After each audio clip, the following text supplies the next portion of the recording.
Over 20 years ago, I coined the expression think big, and it's been a part of my life ever since.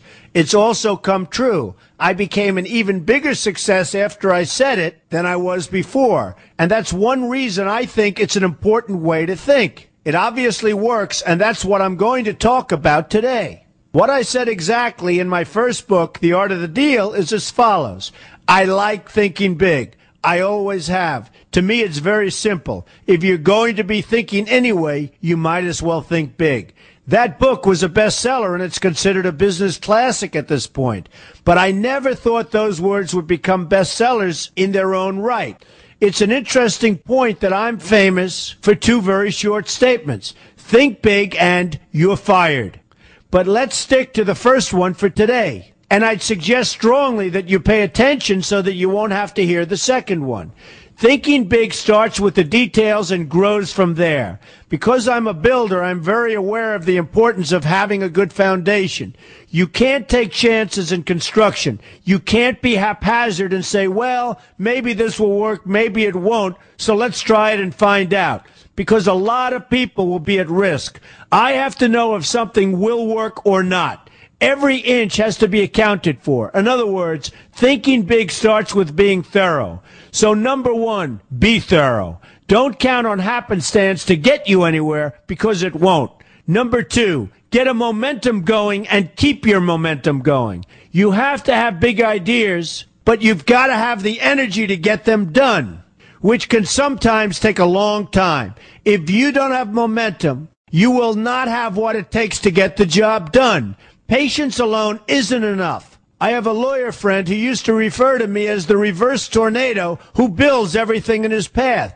I always like that because it implies a lot of energy and a lot of momentum. And that's exactly what it takes to get anything done. So keep your momentum going. Number three, stay focused. You have to stay focused. The minute you lose focus, you will also be losing your momentum. They go together, and you will accomplish a lot more, even amazing things, if you make sure you keep these two things working together for you. I've seen very talented people literally go down the drain because they couldn't seem to keep their focus long enough to get anything done. In this day of multitasking, that can be a real challenge, but it's absolutely necessary. Ask yourself this question: what should I be thinking about right now? That simple question can restore your focus in no time at all. And your answer right now should be listening to Donald Trump.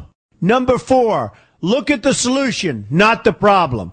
This is very important if you ever want to learn to think big. And here's why. No matter what you do, you're bound to run into problems. It's just part of life, a part of business, a part of anything worth doing.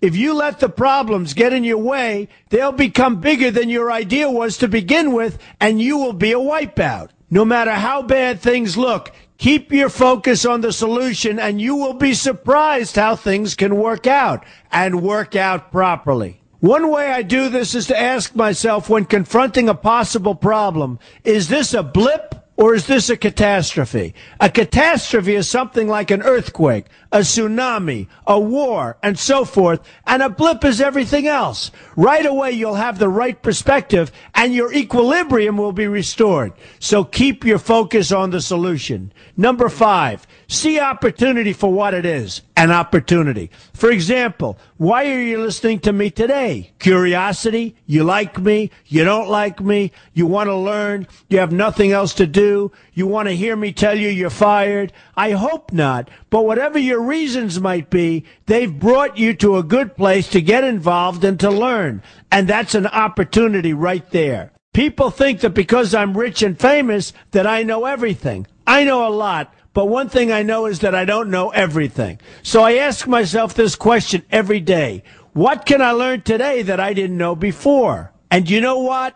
I learn something new every single day. That's a big reason for my success, and the same thing can apply to you. Take the time to see today as an opportunity, and you'll be surprised by what can come your way. Be open to new ideas, and you will be creating your own opportunities before too long. Number six, know everything you can about what you're doing. That's a good way to cover your bases. Another good way is to read the book Robert Kiyosaki and I have written together, Why We Want You to Be Rich. It's about covering your bases and knowing what's going on. I remember when some guys came in to meet with me about a great idea they had for an atrium for a building on Wall Street. It was a beautiful idea except for one thing. None of them had thought about how the building would be supported around this fabulous atrium. They didn't take into account the steel columns that were necessary to support a 72-story building.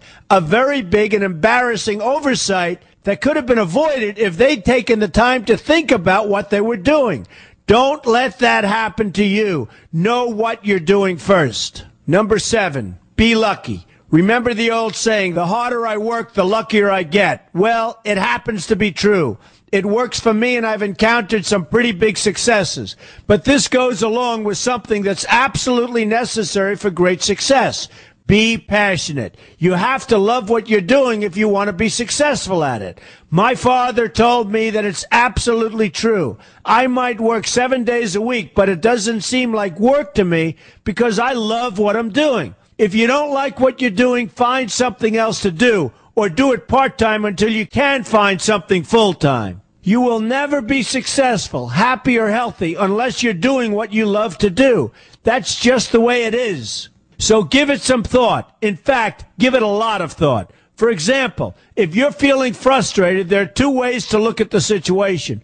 Frustration can mean that maybe you're expecting too much, or it can be an indication that you know you should be or could be doing more. Use frustration as a motivator. Use it to get where you want to go instead of staying where you don't want to be. But above all, be passionate. That's the fast track to success, no matter what your interests are.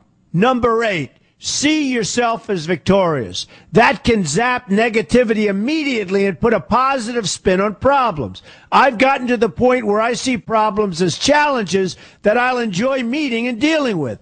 My point here is that no matter what you do, you will encounter problems. Why not see them as challenges instead and know that you are more capable of dealing with them? That's positive thinking with a realistic slant.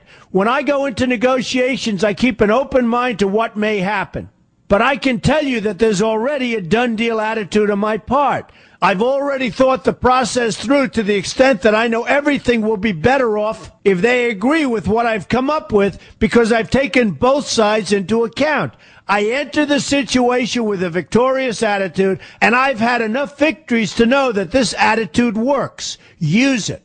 Number 9, be smart. Know that you have something unique to offer because you do use the tools that are provided for you and remain open to new ideas. That's being smart. That's also where innovation comes from. Being smart means you know how to use what you've got. That doesn't mean there's nothing left to learn, but it means that you will have the ability to learn and move forward with success. And success is very important. Success is what you want. Just be successful. Believe me, you'll be happier. I know people who have had very few real advantages in life, and yet they've managed to become giant successes. They figured out how to use what they had, not to dwell on what they didn't have. I'm convinced that everyone has something useful to offer, and if you apply yourself diligently, you'll find that you have what it takes to succeed, and you're going to be a lot happier for it. Number 10, above all, never give up. Never, never, never give up. The only time you will be a failure is if you quit trying. Only losers quit. The biggest losers in the world are quitters. Winners keep on going. So whatever you do, never give up. My father always used to harp, never give up, son, never give up. Don't ever quit. I never want to see you give up or quit. Well, my father was a smart guy, and I listened to him. And remember, think big. A good way to start is to read our new book, Why We Want You to Be Rich. 2 men, 1 message. There's a lot of great advice in there for you, and I expect you to pay attention. You're going to do fantastically well. You're going to be a winner, and I'm going to see you in the winner's